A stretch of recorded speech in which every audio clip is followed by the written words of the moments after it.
Hey y'all. So we back, still getting caught up. We gotta pick up January 12th. Where we at? January 12th. Genesis 37, verse 1 through Genesis 41, chapter 57. So, like I said, we're not reading through the King James Version. If you want to follow along, I'm reading from the ERV, the easy to read version on the Bible app. So, our goal is to read this entire Bible by the end of the year, and I'll recap on January 11th. On the 11th, we read Genesis 31 through 36. So I'll recap what had happened. So Jacob ended up running away. Jacob went to Leah. Jacob peeped that Laban been acting funny. So he go to Leah and Rachel, which is his wives, like, look, it's time for us to roll. Y'all daddy low down. He's scheming, conniving, he's a trickster. He done changed my pay by 10 different times. It's time for us to roll. I'm ready to create wealth for myself. Rachel and Leah, like, you rocking, we rolling. Our daddy just as low down to us as he is to you. So they end up running away. 3 days later, Laban end up realizing that Jacob done left with everybody. So he go on this hunt. He gather up his men to go and chase Jacob down. 7 days later, he end up finding Jacob. But the day before he found it, God came to him like, look, be careful about that one. Not gonna play about Jacob. Be very careful what you say, what you do to Jacob, because I will do it to you when it comes to that one. So Laban finds Jacob on the mountain. He confronts him. He asks him, like, well, if you was gonna, I know you want to run away to go to your family, but at least you could have told me. I would have threw you a party, music and dancing. We would have turned up. On top of that, you ain't had to steal my false gods.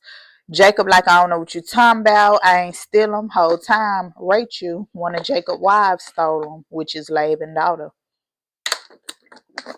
Rachel stole the false gods. Laban go checking everybody camp, trying to find these false gods. He looking Jacob tent. He looking Rachel. He looking Leah tent. He get to Rachel tent. Rachel like, look, daddy, don't be mad, but I'm on my cycle. It's my monthly time of bleeding. I can't get up. Whole time she got him in a saddle, just sitting on him. So they end up making an agreement to let bygones be bygones. They Laban end up going back home. In chapter 32, what happened? So Jacob preparing to meet Esau again. Mind you, Esau is Jacob's twin brother, the one who he finessed out of his inheritance 20 years ago. So Jacob finessed his twin brother Esau, tricked his daddy into getting his blessings, and on top of that, Esau traded out his inheritance as the firstborn to Jacob. So just left Esau high and dry all the way around the board. Esau wanted to kill him. That's how he ended up running away and moving in with Laban to begin with. So now, 20 years later, he leaves Laban and he ready to go back home. The Lord actually encountered him and told him to go back to your folks. So Jacob getting ready to go back, but he about to meet up with Esau. So he when Jacob ran away, he packed up everything that he done worked hard for really within these 20 years. So he sent some of his servant men ahead of him, like, look, go and check Esau temp, see what he looking like, see how he feeling, so we can know how we need to move later after that, basically. So he sent the man to say what he told them to say. They did just that. They come back. They like, look, we told Esau what you told us to say. He coming to meet you now, and he got 400 men with him. So now Jacob is scared to death. His heart done fell up inside the pit of his stomach. So now Jacob is he doing all these gifts.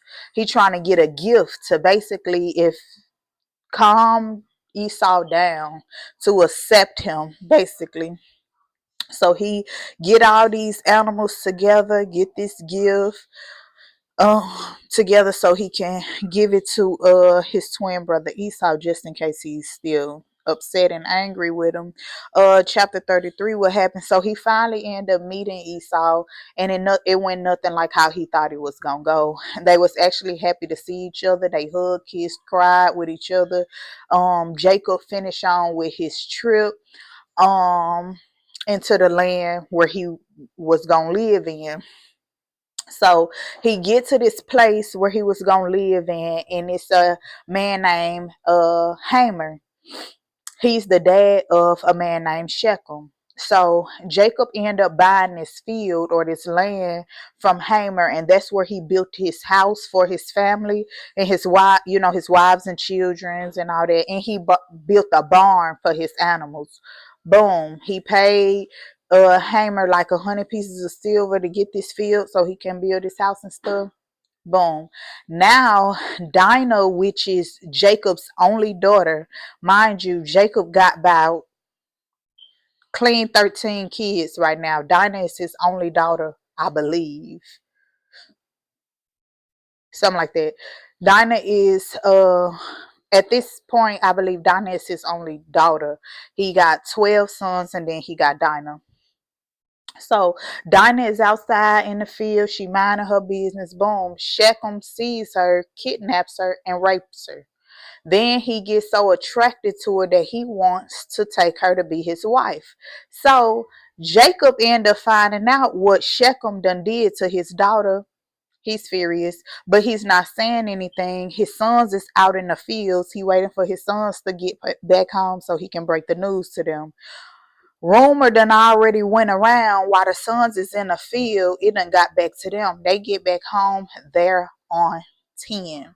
So Hamer and Shechem is trying to plead to Jacob and his sons, which is Dinah dad and brothers, trying to plead to them like, please let me just take your daughter, let me take y'all sister to be my wife. Like, I like her, I love her very, very much so attracted to her. Brothers not trying to hear it, but they going along with it. So two of Jacob's sons, which is Simeon and Levi, that is Jacob's second and third born sons. So Simeon and Levi comes up with this plan. They like, okay, cool, you want Dinah to be your wife? Say less. Y'all go get circumcised just like we circumcised, and then we could just be one big people. You can marry our women and we can marry your women, type of thing. So Shechem and Hamer is excited at this point because they think they about to take Dinah to be Shechem's wife. So Shechem, mind you, Shechem is the most respected, honored man in his family. So he calls a whole city meeting to everybody up in his little town. All the men in his town, he have a meeting. He like, look, we need to get circumcised because these men that's in our land, which is Jacob and his sons, they want to be our friends. And I think it's a pretty good idea for us to be one people because we can get rich. We can share our land with them. They can share their animals with us. We can marry their women, they can marry our women, XYZ, giving these men the whole rundown. The men like, cool, I think that's a good idea. We gonna get circumcised. Boom. All the men done got circumcised. 3 days later, Simeon and Levi, which is Jacob's sons, which is also Leah, I mean not Leah, but Dinah's brothers. The one got raped, her brothers. So Simeon and Levi like, look, they done got circumcised. It's 3 days later. I know they still so Simeon and Levi run down on all these men, kill everybody. They killed all the men that was at the city, all the men that got circumcised, including Hamer and Shechem, and then took everything, took their goods, took everything, took they animals, they took everything. They just did a sweep basically. They get back home to get away from my door. Oh my bad. They get back home to uh they get back home to Jacob, and Jacob basically like, y'all done caused me all this trouble. Like, y'all don't understand the amount of trouble y'all done caused me. We outnumbered basically. So if these men want problems, like if they come and want war, we outnumbered. Like, these men can really kill us and hurt us, destroy us, basically, is what Jacob's saying. And the brother's like, we ain't trying to hear that. They shouldn't have raped our sister. What you think we supposed to do? Just let that happen? Basically, Simeon Levi not going. What happened in chapter 34? Well, that's what happened in chapter 34. Let's see what happened chapter 35. So God comes to Jacob like, look, time to roll. So the rest of the men that's left, they basically was trying to hunt Jacob down to kill him, but God sent a great fear on them. So put all that to the end. So Jacob ended up going to, before he ran away back to Bethel. Bethel is the place where Jacob had an encounter with God in his dream. So he would sleep on a rock. He used the rock as his pillow. He had a dream, Jacob's ladder. That was the dream. He had a dream of a ladder, angels going up and down, ascending and descending from heaven. And he encountered God, where God had gave him a promise. When he woke up from that dream, he knew that he encountered God. He anointed a rock, all that type of. So that's where he encountered God on his way to Laban when he was running away from his twin brother Esau. Now that he heading back, he backtracking 20 years later. He in that same place. He going back to that same place after he running away from these folks that his sons done killed Hamer and Shechem for raping their sister. So, yeah, God ended up telling Jacob, like, go back to Bethel where you encountered me when you had that dream. So Jacob rounds up his people, all his wives and stuff. He like, look, get rid of these false gods that y'all got. They get rid of the false gods. He buried them under a tree, and they go traveling. In the midst of them traveling, Rachel ends up giving birth to Jacob's second son. Mind you, this will be Jacob's 12th son now. So at this point, he got 12 sons, one daughter. So Rachel giving birth to Benjamin. She named him Benoni. Jacob said, I'm gonna call you Benjamin. She giving birth to him. While giving birth to him, she ended up dying. So Rachel dead. They done buried Rachel. Now Jacob is left with his other wife, which is Rachel's sister Leah, and the two maid servants that Laban ended up giving his daughters after they married Jacob, which is Bilhah and Zilpah. Now, after Rachel dies, Reuben, which is Jacob's first son by Leah, Reuben ended up sleeping with Bilhah. Bilhah is um Bilhah was Rachel's slave servant, which is Jacob's other baby mama. Jacob had two kids by Bilhah. So Reuben, which is Jacob's first son, ended up basically sleeping with his little brother's mama, his daddy baby mama, basically. So Jacob ended up finding out. Now he's pissed. They continue on traveling.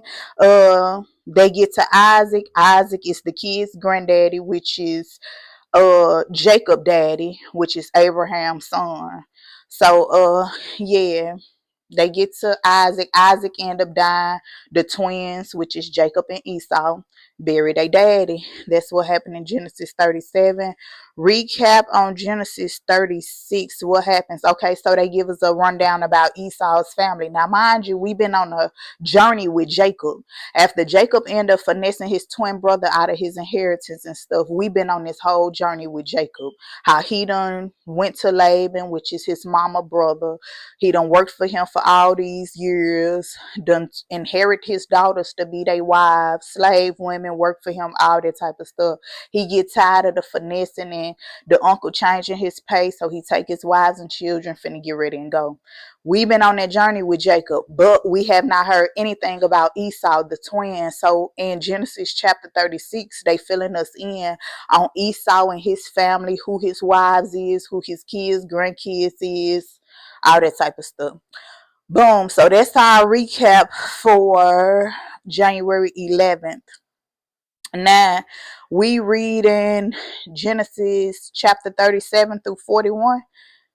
And it reads, Genesis chapter 37. Jacob stayed and lived in a land of Canaan. This is the same land where his father had lived. This is the story of Jacob's family. Joseph was a young man, 17 years old. Pause. Joseph is one of Jacob's sons. Was the only son that Rachel had before she had Benjamin and ended up dying. So that's who Joseph is. Joseph was a young man, 17 years old. His job was to take care of the sheep and the goats. Joseph did this work with his brothers, the sons of Bilhah and Zilpah. So who is the sons of Bilhah and Zilpah? Give me one moment.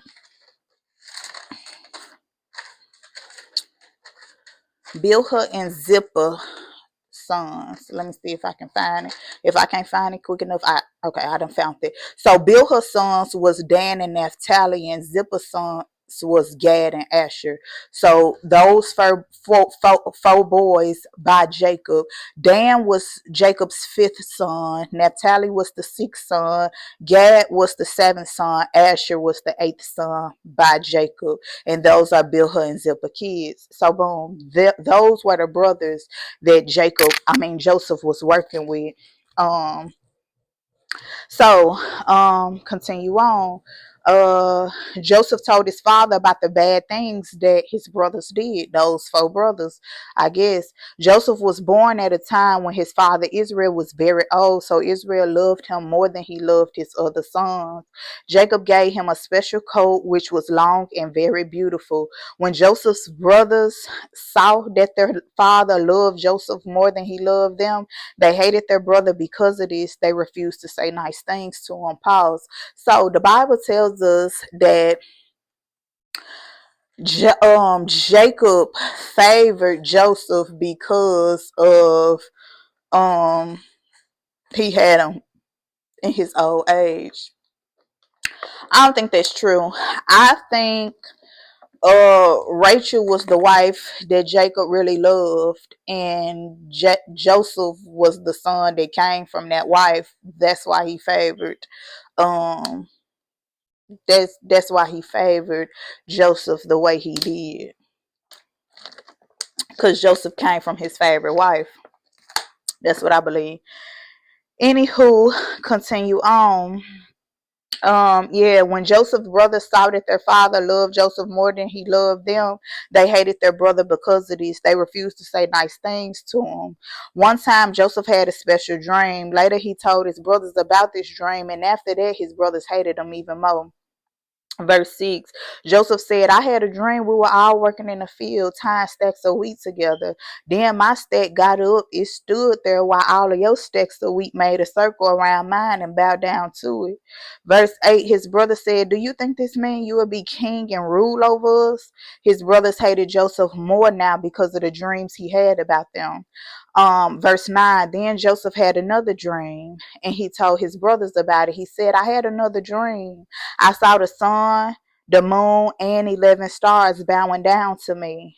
Joseph also told his father about this dream, but his father criticized him. His father said, what kind of dream is this? Do you believe that your mother, your brothers, and I will bow down to you? Joseph's brother continued to be jealous of him, but his father thought about all these things and wondered what they could mean. One day, Joseph's brother went to Shechem to care for their father's sheep. Pause real quick. I really just feel like Joseph should have shut up. He should have kept his mouth closed, because if God gonna do a thing for you, he gonna do a thing for you. But everything that you kept telling your brothers about after they already don't like you, after they already jealous of you, why would you constantly keep giving them something to be mad at? Like Joseph is constantly gagging his brothers, basically. I just feel like he should have shut up. I feel like he should have shut up, because a lot of what he ended up going through is because you opened your mouth. Um, verse 13, Jacob said to Joseph, go to Shechem, your brothers are there with my sheep. Joseph answered, I go. His father said, go and see your if your brothers are safe. Come back and tell me if my sheep are all fine. So Joseph's father sent them from the valley of Hebron to Shechem. At Shechem, Joseph got lost. A man found him wandering in the fields. The man said, what you looking for? Joseph answered, I'm looking for my brothers. Can you tell me where they are with my sheep? The man said, they have already gone away. I heard them say that they were going to Dothan. So Joseph followed his brothers and found them in Dothan. Verse 18, Joseph's brothers saw him coming from far away. They decided to make a plan to kill him. So they see him coming. They like, oh, he coming down the road. While he on his way here, we finna see how we finna work Joseph, basically. Verse 19, they said to each other, here comes Joseph the dreamer. We should kill him now while we can. We could throw his body into one of the empty wells and tell our father that a wild animal killed him. Then we'll show him that his dreams are useless. But Reuben is Jacob's oldest son. He's the firstborn out of all these 13 children. But Reuben wanted to save Joseph. He said, let's not kill him. We can put him into a well without hurting him. Reuben planned to save Joseph and send him back to his father. When Joseph came to his brothers, they attacked him and tore off his long and beautiful coat. Then they threw him into an empty well that was dry. Pause. Reuben, I feel like you could have did something. You're the oldest out of the brothers. Joseph is not the baby, but he's the second to the baby. You could have did something to save your baby brother. You could have done something. Because had it been me about my baby brother with my other siblings, yeah, y'all gonna have to kill me and Joseph. That's what it's about to give. Double the trouble for you. I'm not about to make this easy for you. You should have ride with your baby brother. Period. Um Verse 25, while Joseph was in the well, the brothers sat down to eat. They looked up and saw a group of traders traveling from Gilead to Egypt. Their camels were carrying many different spices and riches. So Judah says to his brothers, what profit will we get if we kill our brother and hide his death? Pause. So Judah is Jacob's fourth born son. So Jacob got Reuben, Simeon, Levi, and then Judah by Leah, along with the other. Leah had 7 kids in all, but those were her first 4. So when they say so, Judah is the 4th. He number 4. So Judah said to his brothers, what profit will we get if we kill our brother and hide his death? We'll profit more if we sell him to these traders. Then we would not be guilty of killing our own brother. The other brothers agreed. When the Midianite traders came by, the brothers took Joseph out of the well and sold him to the traders for 20 pieces of silver. The traders took him to Egypt. Pause. So the Midianites, these are they people. They just don't know it. These are their long lost people. Mind you, we talking about Jacob's children. Jacob is Isaac's son. Isaac is Abraham's son. So these boys that's planning their brother's death, basically, Abraham would be Jacob their daddy, Isaac their granddaddy, Abraham would be their great grandfather, their great granddaddy. Yeah, Abraham would be these boys' great grandfather. Now, mind you, they come from the lineage of Sarah, though. Because Isaac is Sarah's son. Ishmael was Hagar's son, so his descendant somewhere else. But this lineage comes from Sarah. Mind you, when Sarah died and Abraham buried her in Machpelah, he ended up marrying another woman named Keturah. Abraham and Keturah had some kids. If I'm not mistaken, Keturah's 4th son name was Midian. Her 4th or 5th son name was Midian. So the Midianites come from that lineage of Keturah. which is Midian. So these are they people from their great granddaddy other wife. They are long lost people. They don't know this, but these y'all folk due to y'all great granddaddy. So they see these Midianite traders, they trade their brother for 20 pieces of silver. Do some research. In modern time, in modern day, 20 pieces of silver it's equal to roughly $500-600. So in our day and time, they sold their brother for about $500-600. um Verse 29 in chapter 37. Reuben had been gone, but when he came back to the well, he saw that Joseph was not there. He tore his clothes to show that he was upset. Reuben went to his brothers and said, the boy is not in the well. What will I do? The brothers killed a goat and put the goat's blood on Joseph's beautiful coat. Interesting. Then the brothers showed the coat to their father, and the brother said, we found this coat. Is this Joseph's coat? His father saw the coat and knew that it was Joseph's. He said, yes, that is his. Maybe some wild animal has killed my son. My son Joseph had been eaten by a wild animal. Jacob was so sorry about his son that he tore his clothes. Then Jacob put on special clothes to show that he was sad. He continued to be sad about his son for a long time. All of Jacob's sons and daughters tried to comfort him, but Jacob was never comforted. He said, I'll be sad about my son until the day I die. So Jacob continued to mourn his son Joseph. Pause. So y'all sitting here comforting y'all daddy, knowing that y'all done staged y'all brother death. Y'all sitting here watching this man just be heartbroken, crying, sad, snotty nose, tearing up his clothes. Y'all sitting here watching all this stuff, and y'all sitting here just rubbing his back. It's gonna be okay, daddy. Knowing y'all done these ninjas are something else. You gotta watch who console you, Jesus. Verse 36. The Midianite traders later sold Joseph in Egypt. They sold him to Potiphar. Potiphar is an officer of the king of Egypt and the captain of his palace guards. So Potiphar basically a police officer, and he's the head honcho over the guards in the palace of Pharaoh. Genesis chapter 38. About that time, Judah left his brothers and went to stay with a man named Hira from the town of Adullam. Pause. Like I said, Judah is the fourth brother. That's Jacob's fourth son. So out of all the 13 kids, we talking about Judah now. Judah leaves.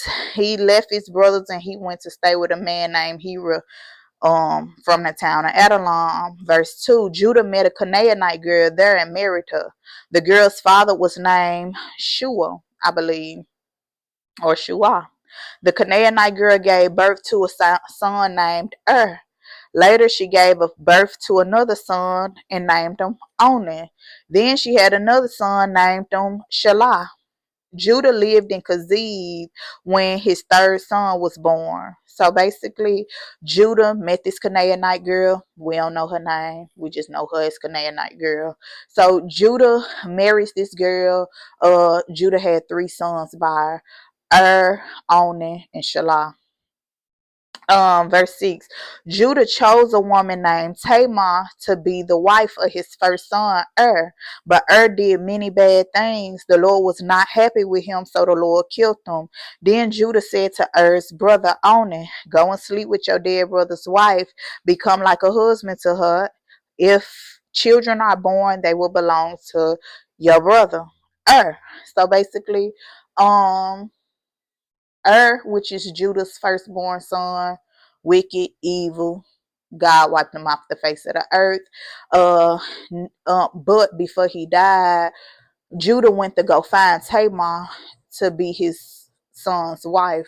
So they was married, but he ended up dying on her. So now Tamar is a widow.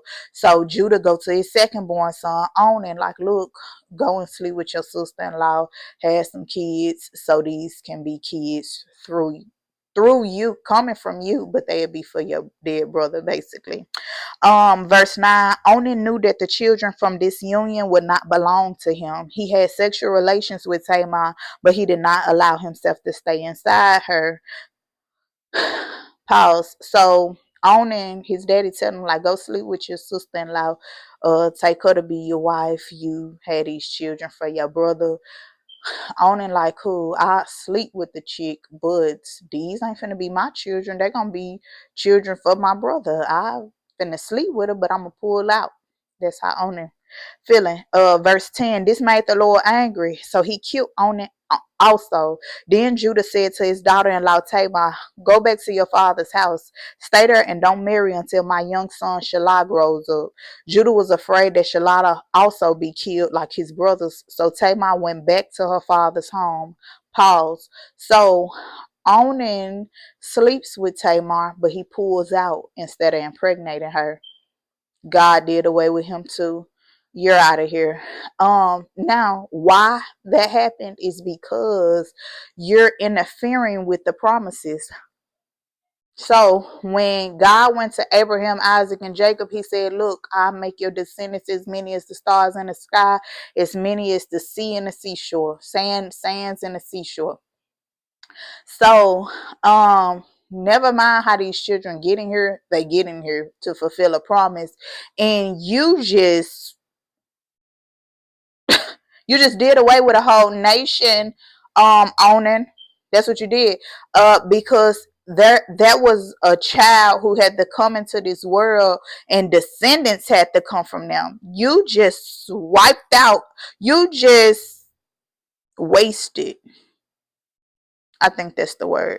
You just wasted a nation. So yeah, God said, out of here. So Judah like, look, Tamar, go back to your daddy. But don't marry nobody. Wait till Shelah, which is his third born son, my baby boy. Wait till my baby boy grow up, and then I'm gonna get him to be your husband. But Judah's scared at the same time because he don't want God to do away with Shelah like he did and Onan.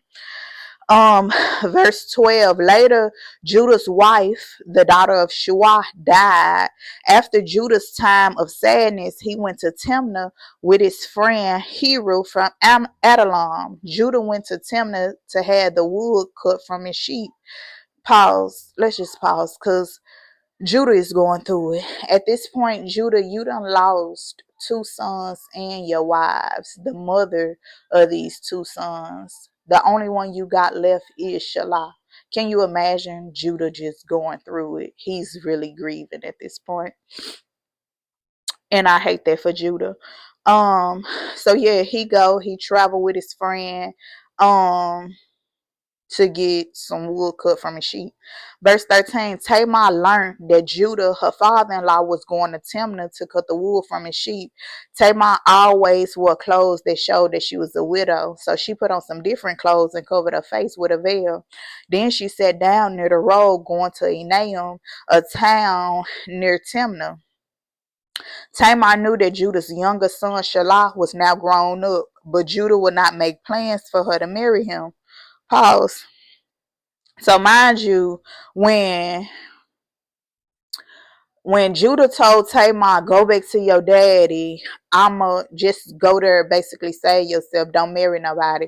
I'ma end up giving you Shelah to be your husband once he grow up, basically. So now Tamar done got news, like my father-in-law finna come in a town where I'm at now. And she doing the math. Shelah grown up now. So basically this is my time to shine. This is my time to take Shelah to be my husband. So she normally wore clothes like a widow. Now she wearing clothes like a prostitute. So, and she's standing by the road.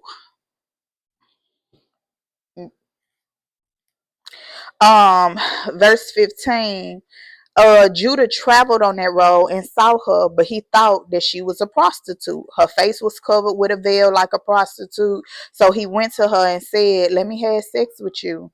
Judah did not know that she was Tamar, his daughter-in-law. She said, how much will you give me? Judah answered, I send you a young goat from my flock. She answered, I agree to that, but first you must give me something to keep until you send me the goat. I know this right, Tamar. Don't sell yourself short now. Verse 18, Judah asked, what do you want me to give you as proof that I send you the goat? Tamar answered, give me your seal and the string and your walking stick. Judah gave these things to her. Then Judah and Tamar had sexual relations and she became pregnant. Wow. Then Tamar went home, took off her veil that covered her face, and again put on the special clothes that showed she was a widow. Interesting. So, pause. What just happened is Judah just unknowingly slept with his daughter in law and impregnated her. So now your daughter in law from your dead son is your baby mother. Super interesting. Verse 20.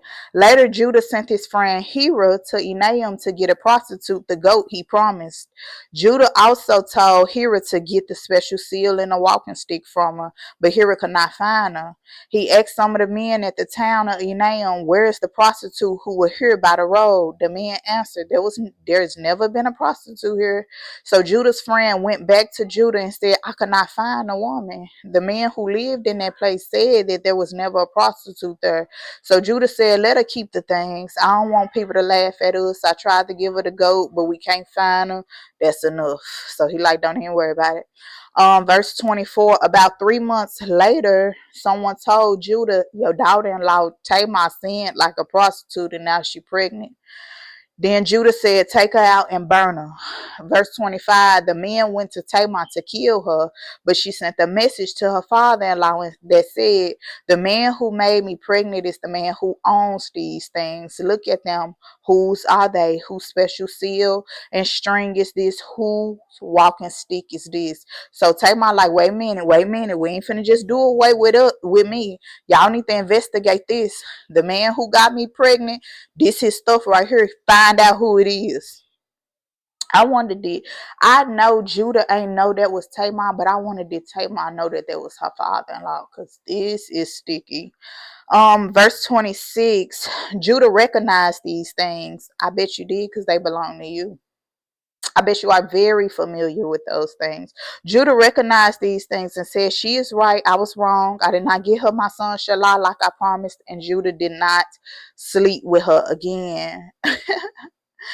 Pause. So they investigate these things. They take them back to Judah like, look, she said the man who got her pregnant gave her this stuff. Judah like, now he know he done slept with. Now it's coming to him. Now he know that he done impregnated his daughter-in-law. So he still ain't telling these people, but he recognized that. He just like, oh, y'all don't kill her. It's my fault. It ain't her fault. See, the reason why she did this is because I promised that I was gonna get her Shelah, my baby boy, to be her husband. So I never gave him to her. So that's probably why she went about her business. She right, I'm wrong. Don't worry about it. Don't kill her. But he still ain't telling these people that that's your baby.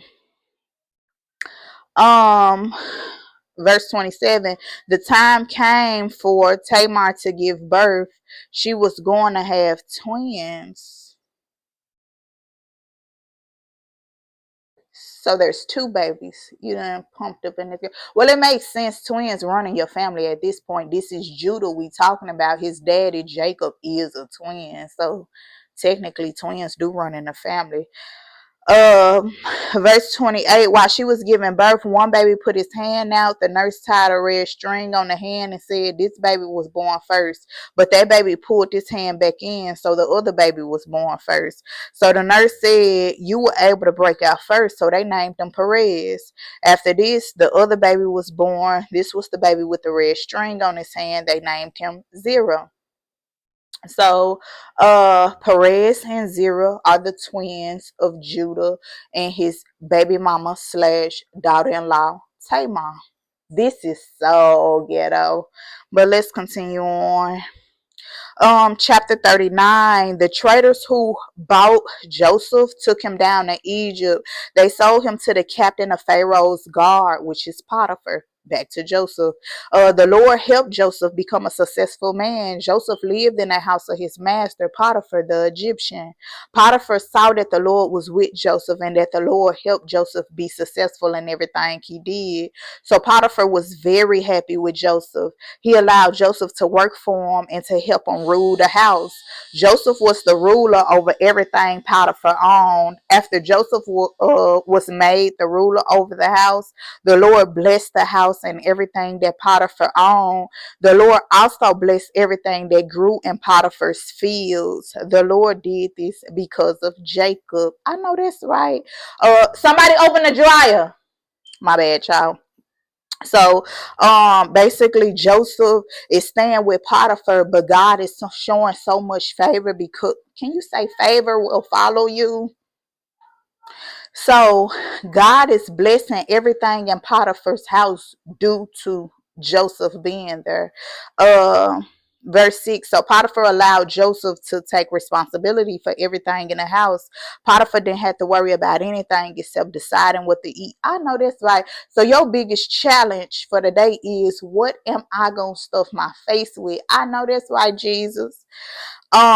Joseph was a very handsome, good looking man. I know that's right. After some time, the wife of Joseph's master began to pay special attention to him. One day she said to him, sleep with me. I know you lying, but Joseph refused. Somebody open the dryer. But Joseph refused. He said, my master trusts me with everything in his house. He has given me responsibility for everything here. My master has made me almost equal to him in this house. I cannot sleep with his wife. That is wrong. It is a sin against God. I know that's why you better stand on business. Stand on your morals, Joseph. So basically, they saying Joseph was a handsome, good looking man. He was tall, chocolate. He was one of them. So Potiphar's wife is basically peeping Joseph like, oh, he do look good. Sleep with me type stuff. She's sizing him up. She's lusting over this man and she want Joseph to sleep with her. She's wanting to commit adultery. Joseph like, I can't do it like that.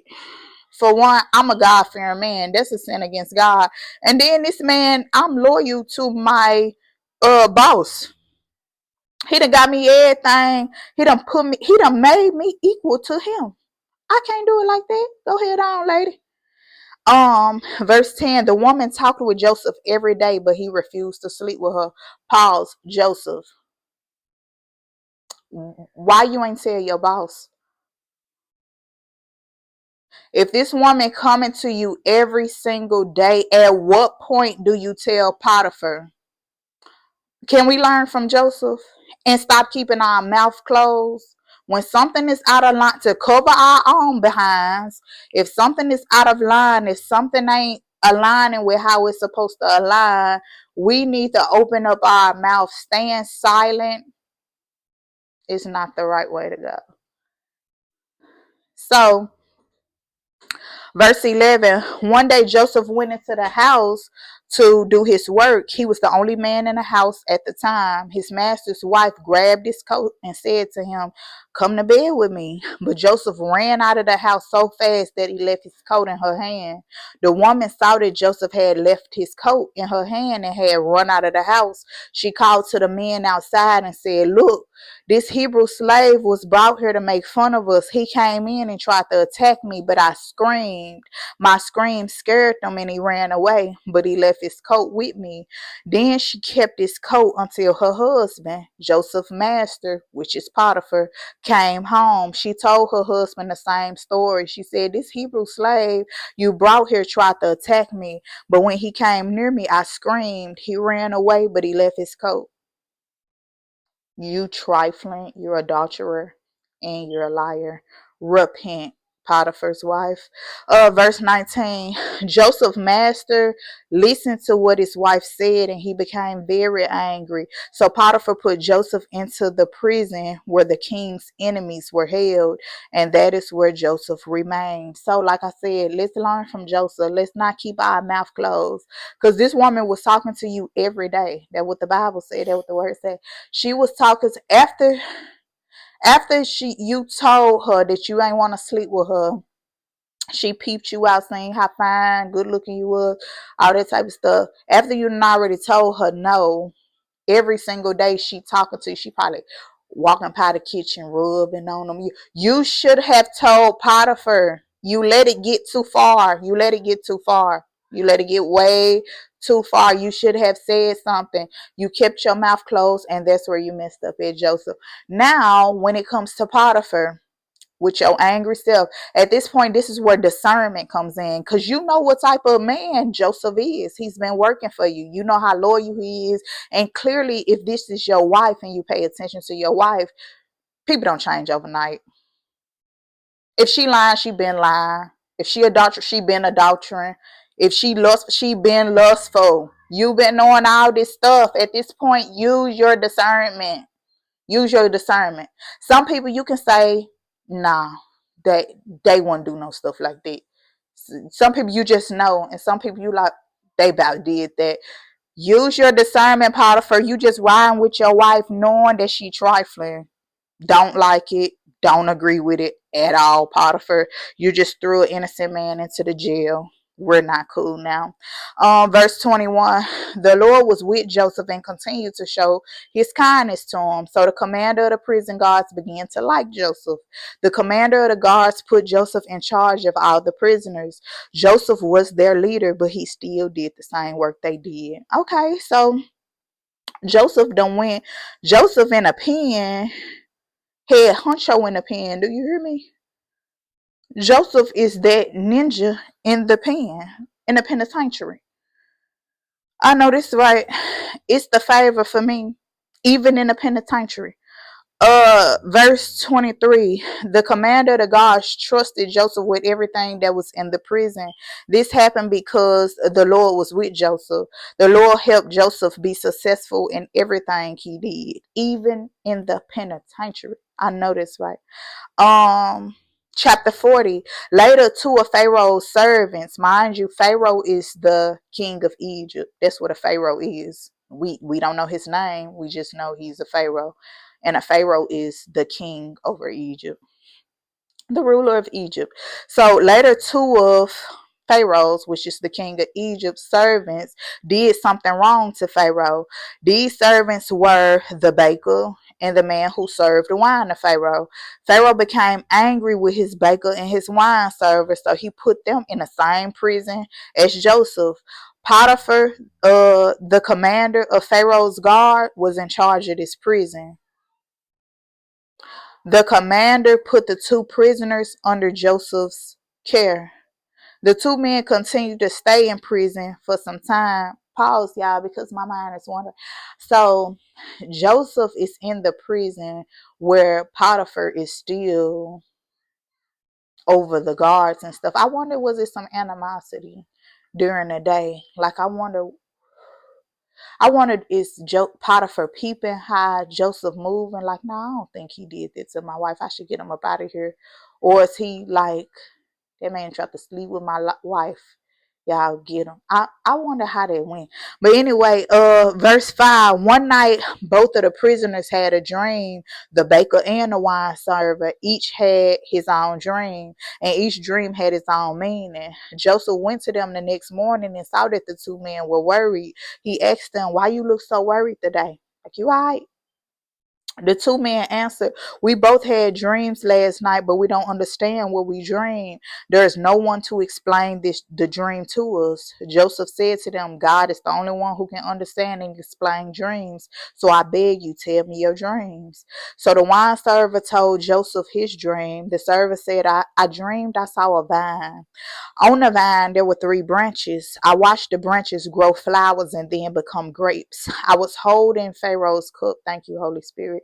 I was holding Pharaoh's cup, so I took the grapes and squeezed the juice into the cup.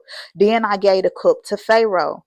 Then Joseph said, I'll help you explain. I will explain the dream to you. The three branches mean 3 days. Before the end of the 3 days, Pharaoh will forgive you and allow you to go back to work. You will do the same work for Pharaoh as you did before. But when you are free, remember me. Be good to me and help me. Tell Pharaoh about me so that I can get out of this prison. I was kidnapped and taken from this land away from my people, the Hebrews. I've done nothing wrong. I should not be in this prison. Boom. So the wine server had a dream. Uh Joseph saying how worried he looked. He like, hey, what's on your mind, Doc? You all right? He like, look, I had a dream. It's troubling me a little bit. I don't know what it means. He like, oh, okay. Well, let me know. Cause I'm linked in with God. God know everything. He'll be able to break it down. I can tell you what the dream mean. So he tells him about the dream that he had. Joseph like, oh, okay, this what it mean. You finna get up out of here in 3 days. So remember me. Remember me. Put in a good word because I ain't supposed to be here to begin with. I'm supposed to be with my folks, but Joseph think he got kidnapped, and that's how he ended up in Egypt. Whole time they beat you up real bad, threw you in the well, then sold you. But yeah, Joseph like, put in a good word for me so I can get up out of here. um Verse 16, the baker saw that the other servant's dream was good, so he said to Joseph, I also had a dream. I dreamed that there were 3 baskets of bread on my head. In the top basket there were all kinds of baked food for the king, but birds were eating his food. Joseph answered, I'll tell you what the dream means. The 3 basket means 3 days. Before the end of 3 days, the king will take you out of this prison and cut off your head. He'll hang your body on a pole and the birds will eat it. Ouch. Pause. Okay. So the baker, he see that the wine server had a good dream and a good meaning. So he like, okay, well, tell me something good. Whole time you getting ready to die. That's what's given for you. You got three days to live. It's what it's given for you. You should have been praying so you can make heaven, Baker. So yeah, he and Joseph interprets his dream. I wish he would have just kept that dream to himself. I would rather not know. Verse 23, days later, it was Pharaoh's birthday. He gave a party for all his servants. At the party, Pharaoh allowed the wine server and the baker to leave the prison. He freed the wine server and gave him his job back. And once again, the wine server put a cup of wine in Pharaoh's hand, but Pharaoh hanged the baker, and everything happened the way Joseph said it would. But the wine server did not remember to help Joseph. He said nothing about him to Pharaoh. The wine server forgot about Joseph. You see, people start doing good, they forget all about you, Jesus. But it's cool. It's cool. It's cool. This is what the Holy Spirit revealed to me that I think is important. Our dreams are very important. And on top of that, God meets us where we are. And the way he speaks to us in dreams, it aligns with where we are in life. How you decode that, he speaks your language, if I, for lack of better words. So when the wine server is a wine server, so he ended up having a dream that what was about his lifestyle, was about what was about to happen next, but it was in the field of the line of duty work that he was in. So he had a dream about grapes and vines, and in a way that he can decode it. The baker, he had a dream. It was about what was coming up next, but it dealt with bread. God spoke his language. It was about bacon and bread, and not so God speaks your language. So um a Chinese man and an American person might not have the same type of dreams because we come from two different cultures. You know, God can reveal a message to us, but he's going to speak our language to decode that message. He used culture, and everything is symbolic. Everything is symbolic. Close my door. Um, Everything is symbolic to be broken down, but God speaks our language so that we can decode. Dreams are conversation starters. But well, we had many type of dream, but this ain't no dream.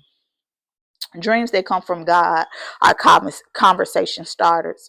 If you want to know about it, you need to go back to him. Father, what this mean?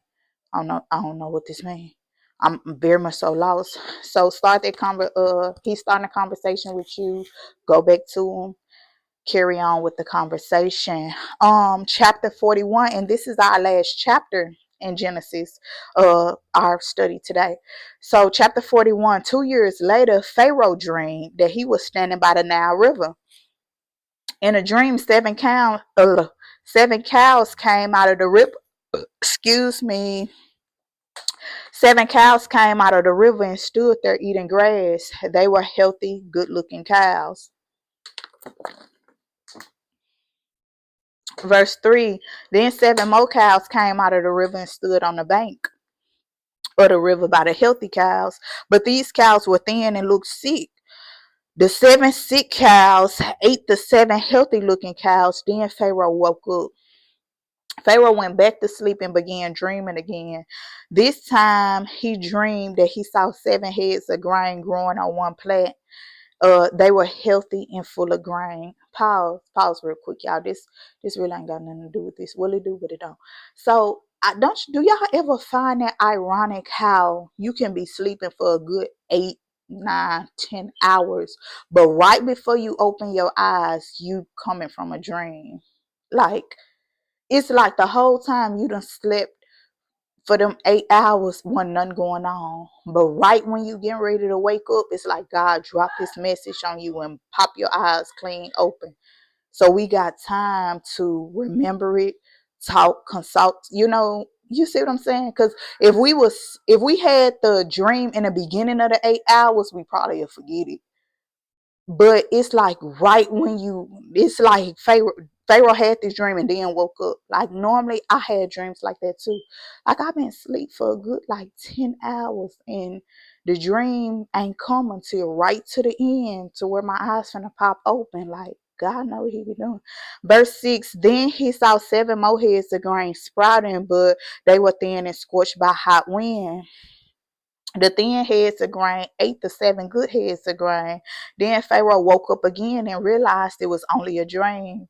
The next morning, Pharaoh was worried about these dreams, so he sent for magicians and wise men of Egypt. Pharaoh told these men the dreams, but none of them could explain the dream. Yeah, because magicians are limited. No shade.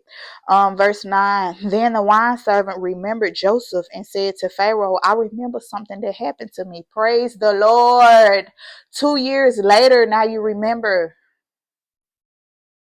You were angry with the baker and me, and you put us in prison. So this the wine servant. He like, okay, now that you just said something, this dream now it's coming back to him. He done had a flashback.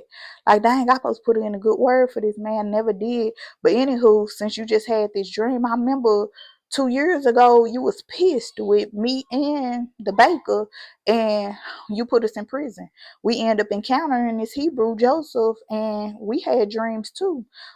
He ended up telling us about our dreams and stamped it. Everything went just like how he said it was gonna go. We need to go to Joseph for your dream, Pharaoh.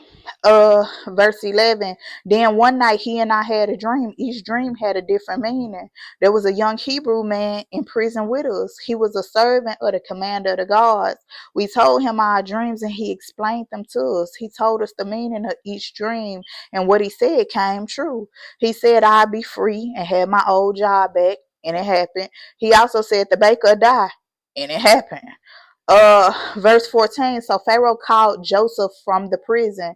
The guards quickly got Joseph out of prison. Joseph shaved, put on some clean clothes, and went to see Pharaoh. I know that's right, Joseph.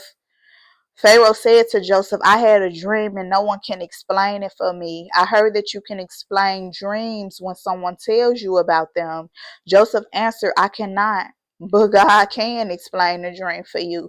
Pharaoh, come on now. That's the humble answer. Yes. yes, yes, yes. I can't do Nathaniel for you, but the Lord, he will do it. And he may just use me as a vessel to bring it into fruition, but me by myself can't help you. I cannot help you. Um Verse 17, then Pharaoh said to Joseph, in my dream I was standing by the Nile River. 7 cows came out of the river and stood there eating grass. They were healthy, good-looking cows. Then I saw 7 more cows come up out of the river after them, but these cows were thin and looked sick. They were the worst cows I had ever seen anywhere in Egypt. The thin, sick cows ate the first healthy cows, but they still looked thin and sick. You couldn't even tell that they had eaten the healthy cows. They looked as thin and sick as they did in the beginning. Then I woke up. Verse 22, in my next dream, I saw 7 heads of grain growing on one plant. They were healthy and full of grain. And then 7 more heads of grain grew after them, but they were thin and scorched by the hot wind. Then the thin heads of grain ate the 7 good heads of grain. I told these dreams to my magicians, but no one could explain the dreams to me. What do they mean? Verse 25. This so funny because it's like the Lord, like, can't no magician put their hand? This come from me. This between me and you. I don't deal with no magician. This ain't got nothing to do with them. Of course, they ain't gonna be able to tap into this knowledge because I limit them from even knowing what it means. You gotta go through me. You got to go through one of my servants. That ain't me. The devil is a liar. I know that's right, Lord. Verse 25. Then Joseph said to Pharaoh, both of these dreams had the same meaning. God is telling you what'll happen soon. The 7 good cows and the 7 good heads of grain are 7 good years. And the 7 thin, sick-looking cows and the 7 thin heads of grain, that mean that there will be 7 years of hunger in this area. These 7 bad years will come after the 7 good years. God has shown you what will happen soon. He'll make these things happen just as I told you. For 7 years, there'll be plenty of food in Egypt, but then there'll be 7 years of hunger. The people will forget how much food there had been in Egypt before. This famine will ruin the country. It'll be so bad that people will forget what it's like to have plenty of food. Pause. Joseph saying like this is finna be a bad famine for 7 full years. What is a famine? A famine is a shortage on food supply. So to put it in terms to where we are understanding, go to Kroger, go to Walmart, go to Sam's, go to Superlo, go anywhere where some food is. You ain't gonna see no food up in there. Shortage on food supply. That's what it's giving. Verse 32. Pharaoh, you had 2 dreams about the same thing. Excuse me. That means God wanted to show you that he'll really make this happen and he'll make it happen soon. So Pharaoh, you should choose a wise, intelligent man and put him in charge of Egypt. Then you should choose other men to collect food from the people. During the 7 good years, the people must give them 1/5 of all the food they grow. In this way, these men will collect all the food during the 7 good years and store it in the cities until it is needed. Pharaoh, this food will be under your control. Then during the 7 years of hunger, there'll be food for the country of Egypt, and Egypt would not be destroyed by the famine. This seemed like a very good idea to Pharaoh, and all his officials agreed. So Pharaoh like, Joseph, you on to something. And the officials like, I'm with you, Pharaoh. Joseph is on to something. Verse 38, then Pharaoh told him, I don't think we can find anyone better than Joseph to take the job. God's spirit is in him, making him very wise. So Pharaoh said to Joseph, God showed these things to you, so you must be the wisest man. I'll put you in charge of my country, and the people will obey your commands. I will be the only one more powerful than you. I know that's right, Jesus. I know that's right. So you done went from being beat up, attacked by your brothers, thrown into the well, slave, sold to some the Midianites. You done got sold into slavery. You done sit here and worked for Potiphar. His wife done sit and lied. You done been beaten. You been lied on.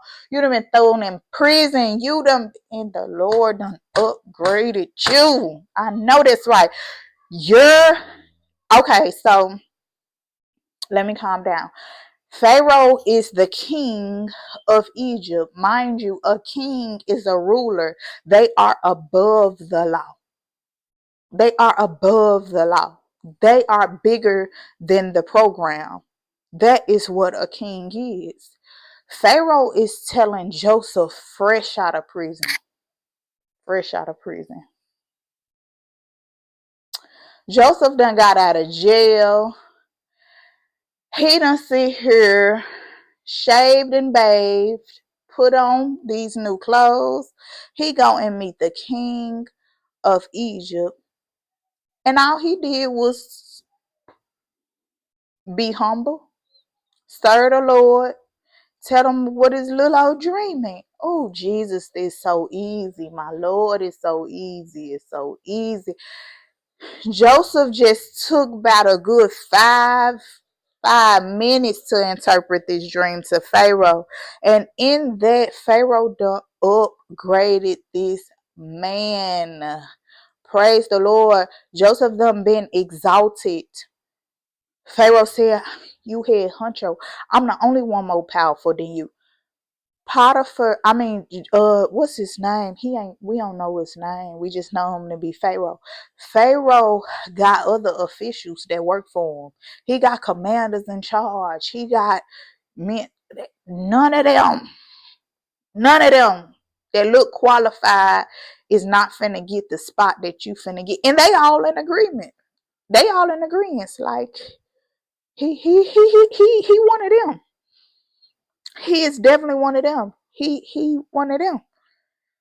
He said, ain't nobody gonna be more powerful than me, my Jesus. Verse 41. Pharaoh said to Joseph, I now make you governor over all of Egypt. Don't make me throw this phone. Don't make me throw this phone. Do y'all know what a governor is?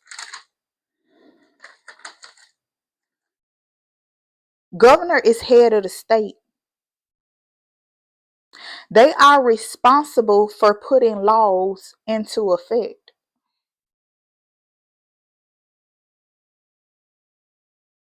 You better show out, Joseph. Then Pharaoh gave his special ring to Joseph. The royal seal was on his ring. What is the royal seal? So he got this ring with this royal seal on it. The royal seal is what the head of state, that's what the governor used as an official stamp. It's a symbol used to verify valid major documents indicating approval. So if some get approved in Egypt, it's because Joseph done made the approval. My Jesus. The royal seal on this ring. Pharaoh also gave Joseph a fine linen robe and put a gold chain around his neck. Joseph is cutting up. Joseph is cutting up. Then he told Joseph to ride his second chariot. Pharaoh's official said, let him be the governor over the whole land of Egypt. Oh, Jesus. If I could have just seen the look on Joseph's face, my Lord.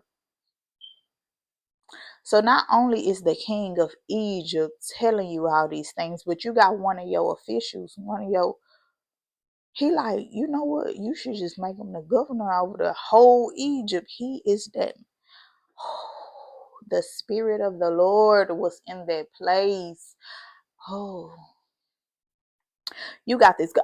You come straight out of prison with this gold chain, linen. You riding in his second car, second chariot. You and now you're the head of state. My Lord, favor isn't fair. Then Pharaoh said to him, I'm Pharaoh, the king over everyone in Egypt, but no one else in Egypt can lift a hand or move a foot unless you say he can. I know that's right. Then Pharaoh gave Joseph another name, Zephanath Paneah.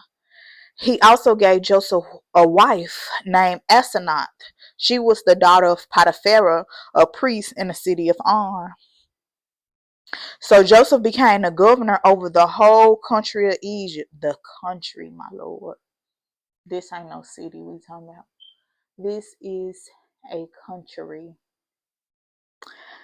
Joseph was 30 years old when he began serving the king of Egypt. He traveled throughout the country of Egypt. During the 7 good years, the crops in Egypt grew very well. Pause before we go to verse 48. Okay, mind you, rewind back. So Joseph, uh, when Jacob sent Joseph out in the field to get his brothers to look for his sheep and his goat, Joseph was 17 years old. Joseph was 17 years old. Joseph done went to 13 full years. Can somebody say this ain't gonna happen overnight, but it'll happen overnight? It takes a series of nights for this to happen overnight, but it will not happen overnight.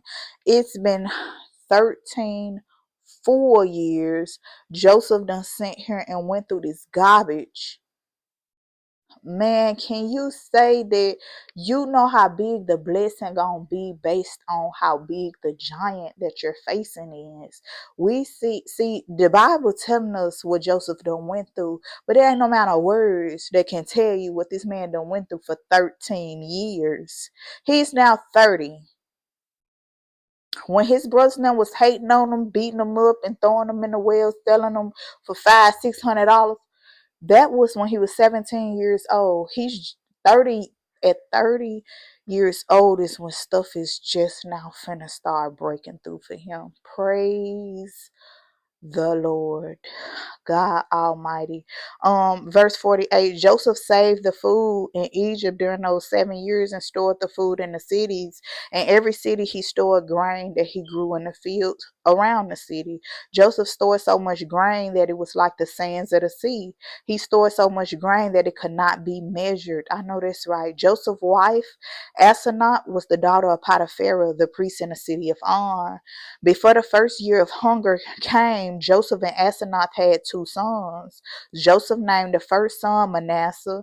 He was given this name because Joseph said, God made me forget all my hard work and everything back home in my father's house. Praise the Lord. Verse 52, Joseph named the second son Ephraim.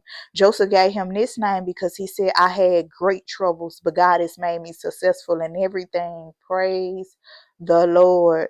Verse 53, for 7 years, people had all the food they needed, but those years ended. Then the 7 years of hunger began. Just as Joseph had said, no food grew anywhere in any of the countries